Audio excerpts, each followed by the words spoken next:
they did not receive the things promised. They only saw them and welcomed them from a distance, admitting that they were foreigners and strangers on earth. Let's skip down to verse 16. Instead, they were longing for a better country, a heavenly one.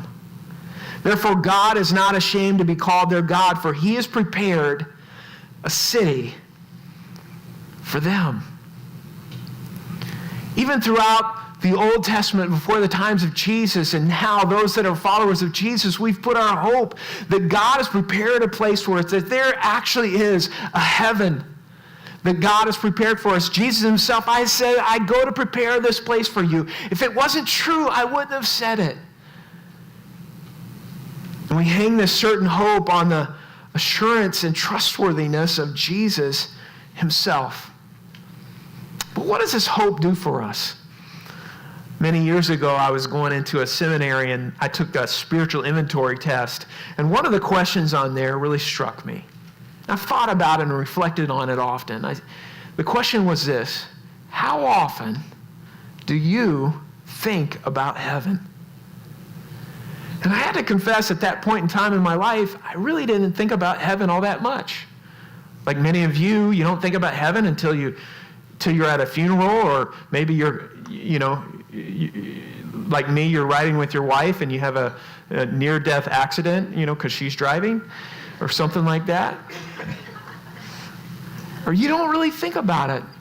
But when you look at the early followers of Jesus, you see that they thought about heaven all the time. They weren't working just for their own comfort and security here on earth. They understood that the earth and this life that they lived here was in preparation for an eternity in heaven. And there's a couple of things about reflecting upon the promise of heaven and this reward of heaven and the hope that we have of heaven, the certainty of it, that really does affect our life now. First of all, it gives us strength through suffering.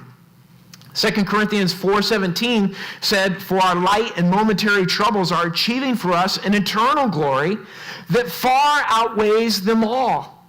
Paul said in Romans chapter 8, verse 18, "I consider that our present sufferings are not worth comparing with the glory that will be revealed to us." Every day they woke up preparing for their eternity in heaven. And Paul was someone that was well familiar with sufferings.